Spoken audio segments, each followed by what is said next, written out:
self-love is holding yourself to a higher standard than anyone else does. That's really interesting to me. I think it's believing in the 85-year-old version of you who's exactly who you want to be, and then ruthlessly looking at the discrepancy between the pittance of a human that you are now compared to that man or that woman, and then step by step breaking down the many differences and starting on the first one and pulling the thread. I love the idea that, true self-love a lot of the time is wrapped in acceptance and a degree of belonging. I reject this entirely. I just want to throw it out there. That doesn't surprise me. The idea that self-love is holding yourself to a higher standard than anyone else does, you believing in you more than anybody else does, is such a first principles way of looking at self-love. Okay, so I'm supposed to love myself. I'm supposed to support myself and be my biggest fan. But I don't have the most belief in me. So I'm supposed to have self-love, but I cap my own potential. I have so many thoughts. So right off the bat, even the concept of fan was something that if I was talking to 2013, 2012 Alex, I would have rejected that notion.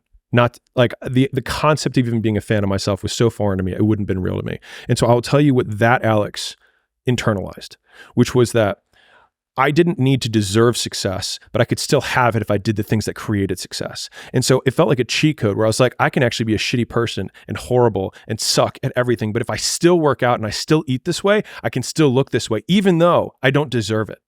And that was like it actually felt like, I was like, for anybody who hates themselves, you can hear me. That was like my first big shade, my first solace, my first foothold that I started getting on success was that I didn't need to deserve it. I could still have it anyways. And that was like very empowering for me. The other thing that you said about acceptance. So there's this big movement around self-acceptance, and I want to say that I wholeheartedly reject it. You accept outcomes and you accept circumstances. You accept the fact that you were dealt whatever hand you were dealt. You accept that you're 5'8". You accept that you're black. You accept that you're a woman. That's accepting. You trying to rebel against that is you trying to fight the universe, and the universe is going to win every time. But in terms of you framing acceptance as saying that I am comfortable with who I am and I cannot be better and I must be satisfied with that, is the biggest embodiment of failure that I can imagine. Is that it's almost egotistical to say that there's a difference between saying I am good enough and I am good. So you could say I am good enough for my current state based on the work that I've put into it, but I could be better. And so like you can accept that the work that you have done has created the outcome that you've created, but you do not need to accept that the outcome that you've created is the end all be all and the last outcome that you need to have. And so for me, like the only version of acceptance that I have is that I accept that the version of myself that I want to be is so far from who I am that I have this massive discrepancy that I have to overcome. And then just breaking that down one step at a time and thinking, I don't deserve to be that man, but I can still do the things that can create it. And that also means that I have to go through the circumstances that would create that man, which means that if I have unbelievable big dreams and big goals, then I have to go through hard times. It's like hate.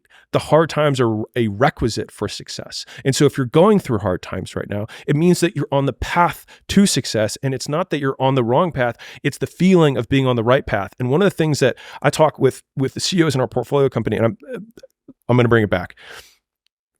One of our companies, they were struggling with growth, big company. And he was like, honestly, the issue that I have right now, he's like, I don't know how many locations I can open every month. He's like, based on the cash flow that's coming in and out. And I was like, this is kind of like the Morpheus free frame. And I was like, I need you to freeze this moment. I was like, the feeling that you have right now is that you are missing a finance function, is that they didn't have a good finance leader. And you're like, why is this relative to what we're talking about? I'll bring it back, which is that if it's the first time you're going through it, you can't recognize the science because you don't have anything to compare it to. And so hopefully listening to this podcast and listening to other people, not just, not me and Chris, but like other people who are even more successful, whatever, they can at least tell you what it tastes like. They can tell you what the room looks like. They can tell you what the temperature feels like. They can tell you what it feels like in their body so that when you are going through it, you can say, okay, I haven't been here before, but this sounds like Albuquerque. This sounds like I'm missing finance. And that's why having and if you're in the early on stages and you're going through you're consuming the free content and stuff, it's like, use this, because the most valuable thing you can get is the context of what the experience feels like when you're going through it. So someone can describe to you their experience so that you can relate it to your present and be like, okay, I'm on the right path. Yeah. It's the feeling of loneliness and uncertainty. Hang on. What if this is a sign that I'm not supposed to be here? Right. What if this is a sign that I'm doing it wrong? Right. And relinquishing that. If there was a big meta indicator that you're doing the right thing, doing what everyone isn't doing is already probably the single biggest indicator that you're doing the right thing. Like if I could wish nothing else on my child whenever I choose to have them in the future, is that they have high agency, which is that they make decisions independent from the opinions of other people. And when we hear words like authentic and original and things like that, it's because the person starts at square one and says, well, what do I want? And then they start building from there. I had a conversation with one of my teammates who runs my LinkedIn. And he said, Alex, it's easy for you to always a really great start. Great way to trigger to Alex. A sentence. Really good. Please tell me more. Yeah. Why do you go on? He said, it's easy for you, Alex, to create this personal brand. He's like, you have so many interesting things about you. He's like, you dress a certain way, you act a certain way. And he said, it's different than everyone else does, right? And I said, I don't think that's true.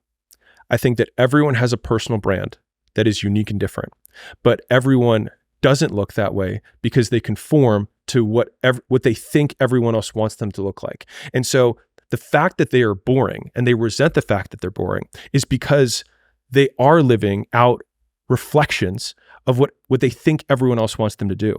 And so all you have to do is start at square zero and be like, well, what do I want?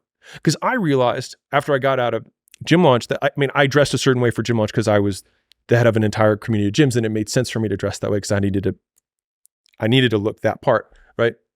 But when I was at ground zero and I was like, okay, what do I want? And I thought about it for a long time and I was like, well, what would 85-year-old me wear?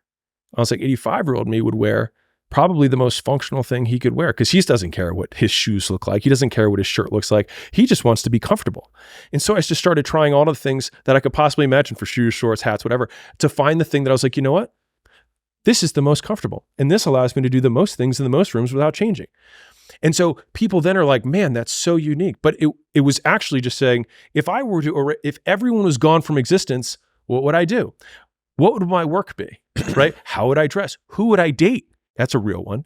Who would I date if no one else told me what they thought about it? Maybe someone different than you're dating right now. And if the person that you would want to date isn't the person you're dating right now, and the person that you'd want to date would never date you, then maybe rather than dating these mediocre mollies or mediocre Matts, you take the period of time, you go on the untrodden path, you have people reject you and say, oh, you're not coming out tonight, you're going to the gym again, right? Oh, can't eat with us, right? She's on a diet again. How long are you going to stick with this one, right?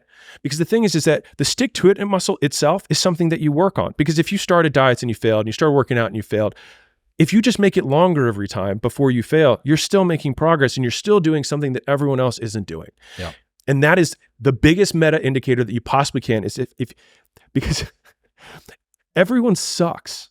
Like, so many people are mediocre. Like, half of the United States is in debt. They don't even have they're negative net worth.